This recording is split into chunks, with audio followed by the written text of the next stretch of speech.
Good morning, students. Today we have discussed about the subject matter of causes of youth unrest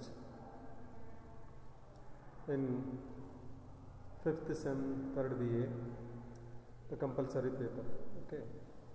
ಯುವಜನ ಅಶಾಂತಿಯ ಕಾರಣಗಳನ್ನು ನಾವು ಚರ್ಚೆ ಮಾಡೋಣ ಅಥವಾ ಅದ್ರ ಬಗ್ಗೆನೇ ಒಂದು ಅವಲೋಕನ ಮಾಡೋಣ ಅಂತಂದರೆ ನಾವು ನೋಡೋದಾದರೆ ಅದಕ್ಕೆ ತಕ್ಕಂತೆ ಪೂರಕವಾಗಿ ಒಂದು ಲರ್ನಿಂಗ್ ಅಬ್ಜೆಕ್ಟಿವ್ಸ್ ಏನು ಬರುತ್ತೆ ಅಂತ ಹೇಳಿದರೆ to understand the causes of youth unrest.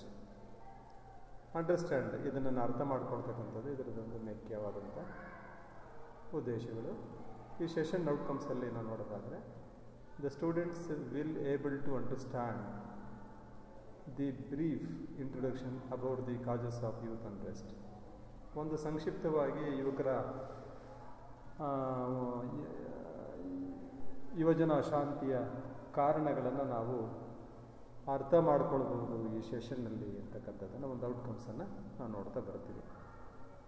ಹಾಗೆಯೇ ಈ ಕಾಜಸ್ ಆಫ್ ಯೂತ್ ಅನ್ರೆಸ್ಟ್ ಬಗ್ಗೆ ನಾವು ನೋಡೋದಾದರೆ ಏನೇನು ಕಾರಣಗಳಿದೆ, ಯಾಕೆ ಯುವಜನ ಅಶಾಂತಿಗೆ ಕಾರಣಗಳು ಅಂತಕ್ಕಂಥದ್ದನ್ನು ನಾವು ನೋಡೋದಾದರೆ ಒಂದು ಡಿಫೆಕ್ಟಿವ್ ಎಜುಕೇಷನ್ ಸಿಸ್ಟಮ್ ಅಂತಂದೇಳಿ, ಅಂದರೆ the present education system does not fulfil it's proposed aims and norm. Does it gives students any practical skill which can make them capable of taking up any job after their education ಅಂತಕ್ಕಂಥದ್ದನ್ನು ನೋಡ್ತಾ ಬರ್ತೀವಿ. ಅಂತ ಹೇಳಿದರೆ ಇಲ್ಲಿ ಈ defective education ಹಿಂದೆ ಇದ್ದಂಥ ಒಂದು ಕ್ವಾಲಿಟಿ ಎಜುಕೇಷನ್ ಇರ್ಬೋದು, ಮೌಲ್ಯಗಳಿರ್ಬೋದು, ಹಾಗೆಯೇ ಒಂದು ಕಮಿಟ್ಮೆಂಟ್ ಇರ್ಬೋದು, ಒಂದು ಶಿಸ್ತಿರ್ಬೋದು, ಇವೆಲ್ಲ ಏನಾಗಿದೆ ಇವತ್ತಿನ ಡಿಫೆಕ್ಟಿವ್ ಇವತ್ತಿದೆಲ್ಲ ಇಲ್ಲ. ಈ ಥರದಲ್ಲಿ ತುಂಬಾ ಕಡಿಮೆ ಆಗಿ ಹೋಗ್ತಕ್ಕಂಥದ್ದನ್ನು ಆ್ಯಸ್ ಎ ರಿಸಲ್ಟ್ ಅಂತ ಹೇಳಿದ್ರೆ student do not find themselves capable of the fending for this themself passing of examination. ಅಷ್ಟೇ, passing of examination has become sole ಅಂತ ಹೇಳಿದರೆ ಅವ್ರದ್ದು ಹೇಮ್ ಅಷ್ಟೇ, ಒಂದು ಎಕ್ಸಾಮಲ್ಲಿ ಪಾಸ್ ಆಗಬೇಕು ಅನ್ನೋದನ್ನು ಬಿಟ್ಟರೆ ಬೇರೆ ಏನೂ ಇರಲ್ಲ. ಹಾಗಾಗಿ ಎಲ್ಲೋ ಒಂದು ಕಡೆಗೆ ಒಂದು ಡಿಫೆಕ್ಟಿವ್ ಎಜುಕೇಷನ್ ಸಿಸ್ಟಮ್ ಅಂತಕ್ಕಂಥದ್ದು ಬಂದಿದ್ದಾದಮೇಲೆ ಇದು ಇತ್ತೀಚಿನ ದಿನಗಳಲ್ಲಿ ಅಥವಾ ಪ್ರಸ್ತುತ ದಿನಗಳಲ್ಲಿ ಇದು ಒಂದು ಯುವಜನ ಅಶಾಂತಿಗೆ ಭಾಳ ಪ್ರಮುಖವಾದಂಥ ಕಾರಣ ಆಗುತ್ತೆ ಅಂತಕ್ಕಂಥ ಅಂಶವನ್ನು ನಾವು ನೋಡ್ಬೋದು. ಎರಡನೇದು aimless life or uncertain futures. Aimless life or uncertain futures. Aimless ಅಂತೇಳಿದರೆ ಗುರಿನೇ ಇಲ್ಲ, ಒಂದು ಅನ್ಸರ್ಟನ್ ಥಿಂಕಿಂಗ್. ಒಂದು ಇವತ್ತಿನ ಯುವಕರಿಗೆ ಮುಖ್ಯವಾಗಿ ಒಂದು ಗುರಿ ಇಲ್ಲ, ಒಂದು ಫ್ಯೂಚರ್ ಬಗ್ಗೆ ಒಂದು ಸರ್ಟನ್ ಥಿಂಕಿಂಗ್ ಇಲ್ಲ. ಸುಮ್ಮನೆ ಏನಂತ ಹೇಳಿದರೆ ಒಂದು ಸರ್ಟಿಫಿಕೇಟ್ಗೆ ಹೋಗಬೇಕು ಅಥವಾ ಇನ್ನೊಂದು ಈಗ ಈ ಥರದ್ದು ಈ ಪ್ರಮಾಣ ಹೆಚ್ಚಾದಾಗ ಎಲ್ಲ ಒಂದು ಕಡೆ ಅವರು ಶಿಸ್ತು, ಸಂಯಮ, ಆಮೇಲೆ ಫ್ಯೂಚರ್ ಬಗ್ಗೆ ಸರ್ಟನ್ನಾಗಿ ಯೋಚನೆ ಮಾಡ್ತಕ್ಕಂಥದ್ದನ್ನು, ಒಂದು ಗುರಿಯನ್ನು ಇಟ್ಕೊಳ್ತಕ್ಕಂಥದ್ದನ್ನು ಅವು ಬರೋದೇ ಇಲ್ಲ. ಅಂತೇಳಿದರೆ there is A great employment in our country. ಇವತ್ತು ಇದ್ರ ಬಗ್ಗೆಯೂ ಕೂಡ ಇವೆಲ್ಲ ನೋಡ್ಬೋದು. The report of employment directorate tell us during the 1965 to 1970 the number of the employment persons as ಅಂತೇಳಿದರೆ ಈ ಥರದ್ದು ನಾವು ಒಂದು ಅನೇಕ ಇತ್ತೀಚಿನ ವರದಿಗಳಲ್ಲೂ ಕೂಡ ನೋಡ್ತೀವಿ. ಇವೆಲ್ಲ ಪರ್ಸೆಂಟೇಜು ತುಂಬ ಕಡಿಮೆ ಆಗ್ತಕ್ಕಂಥದ್ದನ್ನು ಡ್ಯೂರಿಂಗ್ 1970 1972 ಇರ್ಬೋದು, 1965 ಇತ್ತೀಚಿನ ದಿನಗಳಲ್ಲಿ 1972, ಹೌದಾ. ಈಗ ಅಪ್ ಟು ಅನ್ಎಂಪ್ಲಾಯ್ಮೆಂಟ್ ಏನಾಗಿದೆ ಅಂತೇಳಿದರೆ it became a increasing the unemployment rate 2017, 18, 19, 2020 even also ನಾವು ನೋಡ್ತಕ್ಕಂಥದ್ದು ಇದು ನಾವು ನೋಡ್ತಾ ಬರ್ಬೋದು. ಈ ಸಿಚುಯೇಷನ್ಗೆ ತಕ್ಕಂತೆ a clear that unemployment this country is on increase. The young generation is victim of employment. Consequently student unrest is indiscipline ಅಂತಕ್ಕಂಥದ್ದನ್ನು ನಾವು ಒಂದು ಪೀಕ್ ಟೈಮಲ್ಲಿ ನಾವು ನೋಡ್ತಾ ಬರ್ಬೋದು. Next economic difficulties. ಮೋರವರ್ ಇಂಡಿಯಾದಲ್ಲಿ ಬಡತನ ಹೆಚ್ಚಾಗಿರೋದು ಅಂತಕ್ಕಂಥದ್ದು ನಾವು ನೋಡ್ತಾ ಬರ್ತೀವಿ, ನಿರುದ್ಯೋಗ ಹೆಚ್ಚಾಗಿರ್ತಕ್ಕಂಥದ್ದು ನೋಡ್ತಾ ಬರ್ತೀವಿ. ಅವರ economic difficulty have become a complex ಒಂದು ರೀತಿಯಲ್ಲಿ. That we do not know has that will be economic situation in the future. Economic situation in the future ಅದ್ರ ಬಗ್ಗೆ ಯಾರು ಯೋಚನೆ ಮಾಡ್ತಾ ಇಲ್ಲ. Most of our students come from families ಏನಿದೆ ಅಂತ ಹೇಳಿದರೆ that are economically poor. Majority of the students coming from the economic poor conditions or poor economic conditions. Such families could not easily give higher education, ತಗೊಳ್ಳೋಕ್ಕೆ ಸಾಧ್ಯನೇ ಇಲ್ಲ to their children. ಅಂದರೆ ಭಾಳ ಜನ ಇದರಲ್ಲಿ ನಾವು ನೋಡ್ತಾ ಬರ್ತೀವಿ, ಹೈಯರ್ ಎಜುಕೇಷನ್ಗೆ ಹೋಗ್ತಕ್ಕಂಥದ್ದು ಕಡಿಮೆ, ಹೋದರೂ ಕೂಡ ಏನಾಗಿದೆ ಕ್ವಾಲಿಟಿ ಆಫ್ ಇದರಲ್ಲಿ ಹೋಗೋದಿಲ್ಲ.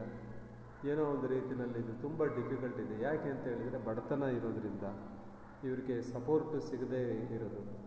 ಆಮೇಲೆ ಪ್ರೈವೇಟೈಸೇಷನ್ ಅಂತಕ್ಕಂಥದ್ದು ಏನಾಗಿದೆ ಇತ್ತೀಚಿನ ದಿನಗಳಲ್ಲಿ. ಟೆಕ್ನಿಕಲ್ ಎಜುಕೇಷನ್ ಅಂತಂದು ಹೇಳಿದ್ರೆ ಇಟ್ ಈಸ್ ಹೈಲಿ ಎಕ್ಸ್ಪೆನ್ಸಿವ್. ಈ ಎಕ್ಸ್ಪೆನ್ಸಿವ್ ಅವ್ರ ಕೈಲೇ ಫಿಲ್ ಮಾಡೋಕ್ಕಾಗದೇ ಇರೋಂಥ ಸಂದರ್ಭ ಏನಾಗಿದೆ, ಅವ್ರ ಎಜುಕೇಷನ್ ಹಾಳಾಗ್ತಕ್ಕಂಥದ್ದು ನೋಡ್ತಾ ಬರ್ಬೋದು. ಹಾಗೆ out of remaining 20% of the students who go to college or university ಅಷ್ಟೇ come from middle classes families, 10% from the upper classes families ನೋಡ್ತಾ ಬರ್ತೀವಿ.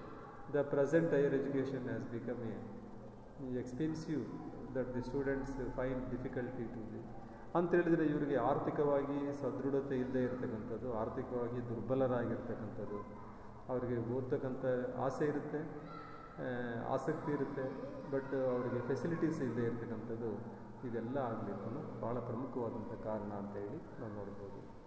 ಹಾಗೆಯೇ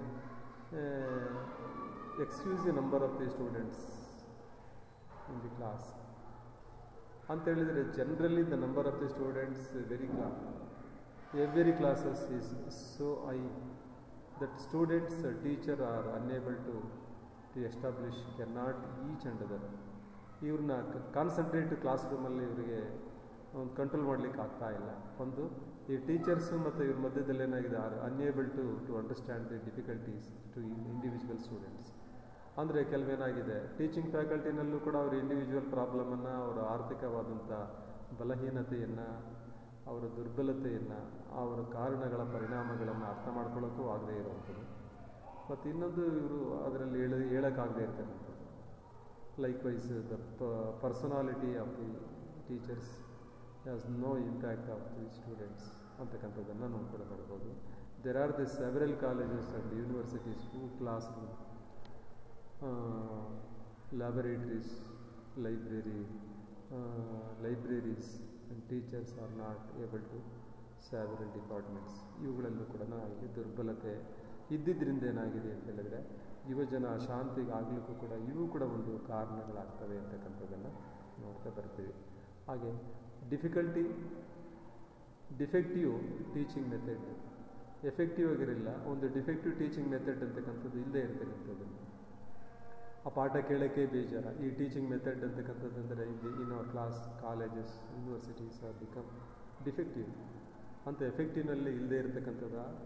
ಅವಾಗ ಸಪ್ಪೆ ಥರದಲ್ಲಿದ್ದಾಗ, ಸರಿಯಾಗಿ ಅವರು ಸ್ಫೂರ್ತಿ ಕೊಡದಲ್ಲೇ ಟೀಚಿಂಗ್ ಮೆಥಡ್ ಇದ್ದಲೇ ಇದ್ದಾಗ ಎಲ್ಲ ಒಂದು ಕಡೆಗೆ ಅವರು ಸಸ್ಟೈನ್ ಆಗ್ತಕ್ಕಂಥದ್ದು ಕಷ್ಟ ಆಗುತ್ತೆ, ಅವ್ರಿಗೆ ಸ್ಫೂರ್ತಿ ಸಿಕ್ಕೋದಿಲ್ಲ. ಎಜುಕೇಷನ್ಗೆ ಏನಾಗಿದೆ ಅಂತ ಹೇಳಿದ್ರೆ ಸಪ್ಪೆ ಆದರೆ ಏನು ಓದನ್ನು ಬಿಡು ಅಂತಕ್ಕಂಥ ಲೆವೆಲಿಗೆ ಬಂದುಬಿಡುತ್ತೆ. ಇದು defective teaching. They do not arouse curiosity in students for the new knowledge nor increase the knowledge ಅಂತ ಹೇಳಿದರೆ ಇವರಿಗೆ ಒಂದು ಕ್ಯೂರಿಯಾಸಿಟಿನೇ ಬರೋದಿಲ್ಲ, ನಾಲೆಡ್ಜ್ ಇಂಪ್ರೂವ್ ಮಾಡ್ಕೋಬೇಕು ಅಂತಕ್ಕಂಥದ್ದನ್ನು. Do not find the class interesting, narrow the feeling aspects ಅಂತಕ್ಕಂಥದ್ದನ್ನು ನಾವು ನೋಡ್ತಾ ಬರ್ತೀವಿ. ಇದರಲ್ಲಿ ಇದೆಲ್ಲ ಡಿಫಿಕಲ್ಟ್ ಇರೋದ್ರಿಂದ, ಡಿಫೆಕ್ಟಿವ್ ಟೀಚಿಂಗ್ ಇರೋದರಿಂದ ಯುವಜನ ಅಶಾಂತಿಗೆ ಕಾರಣ ಆಗುತ್ತೆ ಅಂತಕ್ಕಂಥದ್ದನ್ನು. ಆಮೇಲೆ indifference of the family members, ಫ್ಯಾಮಿಲಿನಲ್ಲಿ ನಾವು ಅಂದ್ಕೊಂತೀವಿ. ಒಂದು ಬ್ರೋಕನ್ ಫ್ಯಾಮಿಲೀಸ್ ಎಷ್ಟೋ ಇದೆ ಇಂಡಿಯಾದಲ್ಲಿ. ಹಾಗಾಗಿ ಗ್ರಾಮೀಣ ಪ್ರದೇಶ ಇರ್ಬೋದು, ನಗರ ಪ್ರದೇಶ ಇರ್ಬೋದು, ನಗರ ಪ್ರದೇಶದ ಎಸ್ಪೆಷಲಿ ಕೊಳಗೇರಿಗಳಿರ್ಬೋದು, ಗ್ರಾಮೀಣ ಪ್ರದೇಶಗಳಿರ್ಬೋದು, ಇಲ್ಲೆಲ್ಲ ಭಾಳಷ್ಟು ಒಂದು ಇಂಡಿಫ್ರೆನ್ಸಸ್ ಫ್ಯಾಮಿಲಿ ಮೆಂಬರ್ಸ್ಗಿದ್ದಾಗ ಒಬ್ರಿಗೊಬ್ಬರು ಏನಾಗಿದೆ ಅಂತೇಳಿದ್ರೆ ಅರ್ಥ ಮಾಡಿಕೊಂಡು ಹೋಗ್ತಕ್ಕಂಥದ್ದನ್ನು ಇದ್ಯಾವುದು ಇಲ್ಲದೇ ಇದ್ದಾಗ ಈ ಪೇರೆಂಟ್ಸ್ಗೂ ಚಿಲ್ಡ್ರನ್ಸ್ಗೂ ದೊಡ್ಡ ಗ್ಯಾಪ್ ಆಗುತ್ತೆ. ಎಲ್ಡರ್ಸ್ ಬ್ರದರ್ಸು ಸಿಸ್ಟರ್ಸು ಪ್ರೊಟೆಂಟೆಂಟ್ ಟು ದಿ ಬ್ಯುಸಿ ಶೆಡ್ಯೂಲ್ಡಲ್ಲಿ ಅವರು ಇರ್ತಾರೆ, ಇವ್ರ ಕಡೆ ಗಮನ ಹರಿಸೋಕೆ ಆಗೋದಿಲ್ಲ. ಹಾಗಾಗಿ ಇವರು ದಾರಿ ತಪ್ಪಲಿಕ್ಕೆ ಏನಾಗಿದೆ ಅಂತ ಹೇಳಿದ್ರೆ ಕಾನ್ಸಂಟ್ರೇಟ್ ಮಾಡೋಕ್ಕೆ ಆಗೋದೇ ಇಲ್ಲ ಕೆಲ ಸಂದರ್ಭ. ಆ ಕಾನ್ಸಂಟ್ರೇಟ್ ಮಾಡೋಕ್ಕಾಗ್ದಲೇ ಇದ್ದಾಗ ಇವರು ತನ್ನ ದಾರಿಯನ್ನು ಕಂಡುಕೊಳ್ಳೋಕ್ಕೆ ಆಗೋದೇ ಇಲ್ಲ. ಆಗ ಅವ್ರ ಜೊತೆಗೆ ಏನಾಗಿದೆ, ಅವರಿಗೆ ಸಮಾನ ಮನಸ್ಕರು ಸಿಗ್ತಾರೆ, ಅವರು ಒಳ್ಳೆಯರಾಗಿದ್ದರೆ ಸರಿ, ಅವರು ಇದೇ ದಾರಿನಲ್ಲಿದ್ದಂಥವ್ರು ಆಯಿತು ಅಂತ ಹೇಳಿದರೆ ಇದು ಹಾಳಾಗಲಿಕ್ಕೆ ಭಾಳ ಇದು ಪ್ರಮುಖವಾದಂಥ ಮಹಾದಾರಿ ಆಗ್ತಕ್ಕಂಥದ್ದು, ಹೆದ್ದಾರಿ ಆಗ್ತಕ್ಕಂಥ ಅಂಶವನ್ನು ನಾವು ನೋಡ್ತಾ ಬರ್ತೀವಿ. ಓಕೆ, ಇದಿಷ್ಟು ಅಂಶಗಳನ್ನು ನಾವು ಇದರಲ್ಲಿ ನೋಡ್ತಾ ಬರ್ತೀವಿ. ತಿಳಿತಾ? ಇದಕ್ಕೆ ತಕ್ಕಂತೆ ಏನಾದರೂ ಇನ್ನೂ ಅನೇಕ ಕಾರಣಗಳಿದ್ದಾವೆ. ಆ ಕಾರಣಗಳನ್ನು ನಾವು ನೆಕ್ಸ್ಟು ಕ್ಲಾಸ್ಗಳಲ್ಲಿ ಅದನ್ನು ನಾವು ಚರ್ಚೆ ಮಾಡೋಣ. ಇನ್ನೂ ಸಾಕಷ್ಟು ಕಾರಣಗಳಿದೆ, ಅಂಕಿಅಂಶಗಳು ಇದನ್ನೆಲ್ಲ ನೋಡಿಕೊಂಡು ಇದರಲ್ಲಿ ನಾವು ನೋಡ್ಬೋದು. Students, okay, we will meet again next session or next class. Thank you one and all.